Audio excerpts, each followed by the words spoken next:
Phone tapping case పేరుతో CM Revanth Reddy diversion రాజకీయాలు చేస్తున్నారని బీఎన్ఎస్ వర్కింగ్ ప్రెసిడెంట్ కేటీఆర్ విమర్శించారు. ఎన్నికల సమయంలో ఇచ్చిన హామీల నుంచి ప్రజల దృష్టిని మళ్లించేందుకు ఈ పని చేస్తున్నారని ఆరోపించారు. సిక్కు విచారణకు హాజరయ్యే ముందు ఇవాళ తెలంగాణ భవన్లో నిర్వహించిన మీడియా సమావేశంలో ఆయన ఈ వ్యాఖ్యలు చేశారు. డ్రగ్స్ ఆరోపణలు, హీరోయిన్స్ తో లింకులు పెట్టడం వంటి నిరాధార ప్రచారాలు చేశారని ఆగ్రహం వ్యక్తం చేశారు. ఫోన్ ట్యాపింగ్ కేసుతో తమకు ఎలాంటి సంబంధం లేదని కేటీఆర్ స్పష్టం చేశారు. విచారణకు 10 సార్లు పిలిచినా హాజరవుతారని, ప్రతి ప్రశ్నకు సమాధానం చెప్తారన్నారు. ఈ పుట్టిన మట్టి సాక్షిగా, అంతరాత్మ సాక్షిగా అక్రమ అనైతిక పనులు నేనెన్నడూ కూడా చేయలేదు అనే మాట స్పష్టంగా చెప్తాను. ఈ రెండేళ్లలో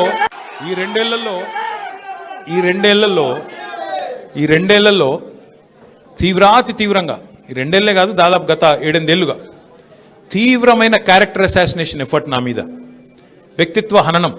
అంటే ఒక కుక్కను చంపే ముందు పిచ్చి కుక్కను ముద్రేయాలని ప్రయత్నం చేస్తారు కదా, నేనేదో డ్రగ్స్ తీసుకుంటానని, నాకేదో హీరోయిన్లతో సంబంధాలు ఉన్నాయని లేని దిక్కుమాలిన వార్తలు రాసి నన్ను క్షోభకు గురి చేయడమే కాకుండా నా కుటుంబ సభ్యుల్ని, నా పిల్లల్ని, నా వాళ్ళు అనుకునే వాళ్ళందరినీ విపరీతమైన క్షోభకు గురి చేశారు. అయినా కూడా ఎన్నడూ బాధపడలేదు, బయటకు వచ్చి వేరే వాళ్ళలాగా దొంగ ఏడుపులు ఏడవలేదు. నేను నిబద్ధతతో పనిచేసిన నాయకుని కాబట్టి ఎవరికి భయపడకుండా 2 ఏళ్లుగా తలవంచకుండా పోరాటం చేస్తా ఉన్నాను. ఇవాళ నేను ఏదో టెలిఫోన్ ట్యాపింగ్లో ఏదో విచారణ క్రమాన్ని పిలిచారు, బరాబర్ పోతాం, పోయి అడుగుతా. ఏమడుగుతా? ఏం తప్పు చేసింది మా ప్రభుత్వం అని అడుగుతా, ఎక్కడ తప్పు జరిగింది అని అడుగుతా. ఇవాళ వారు సమాధానాలు చెప్పాలి నాకు. గత 2 ఏళ్లుగా ఈ ఫోన్ ట్యాపింగ్ పేరిట ఒక డైలీ సీరియల్ మాదిరిగా, అంతులేని కథ మాదిరిగా లీకుల రూపంలో ఏదైతే మా వ్యక్తిత్వ హననం జరుగుతుందో దానికి బాధ్యులు ఎవరు అని అడుగుతా. ఎవరో హీరోయిన్ల ఫోన్లు ట్యాప్ అయినాయని మీరే ఒక 2 నెలలు నడిపిస్తారు డ్రామా. పోలీసు వాళ్ళు, కాంగ్రెస్ పార్టీ వాళ్ళు మీరే లీకులు ఇస్తారు, మీరే రాయిస్తారు, మీరే మళ్ళీ మీదికెళ్ళి మా వ్యక్తిత్వ హననం చేసే ప్రయత్నం చేస్తారు. ఇక వీళ్ళని బెదిరించిందట, వాళ్ళని బెదిరించిందట అని మీరే రాపిస్తారు 2 నెలలు. మళ్ళీ 3 నెలలు మీరే రాపిస్తారు.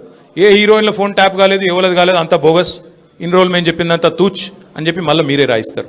మరి నా పరువుకి, నా ప్రతిష్టకు కలిగిన నష్టానికి ఎవడు బాధ్యుడు? రేవంత్ రెడ్డి బాధ్యుడా? ఈ లీకులు ఇచ్చిన పోలీసు వాళ్ళు బాధ్యులా? రాసిన మీడియా వాళ్ళు బాధ్యులా? నేను అడుగుతా.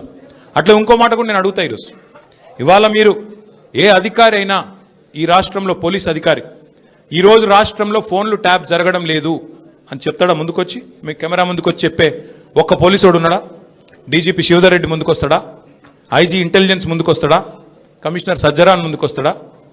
వాళ్ళకి తెలుసు, పోలీసు వాళ్ళకు భారతదేశంలో స్వాతంత్రం వచ్చిన తర్వాత ఆనాటి నుంచి ఈనాటి వరకు, నెహ్రూ గారి టైం నుంచి ఈరోజు మోడీ గారి టైం దాకా గూఢాచారి వ్యవస్థలు ఎప్పటికప్పుడు పనిచేస్తూనే ఉంటాయి. గూఢాచారి వ్యవస్థ ఎందుకు పనిచేస్తుంది? పోలీస్ నిఘా వ్యవస్థ ఎందుకు పనిచేస్తుంది? ఎవరన్నా ప్రభుత్వాలను అస్థిరపరిచే కుట్ర చేసినా, దేశంలో శాంతి భద్రతల సమస్య తలెత్తే విధంగా వ్యవహారం చేసినా, లా అండ్ ఆర్డర్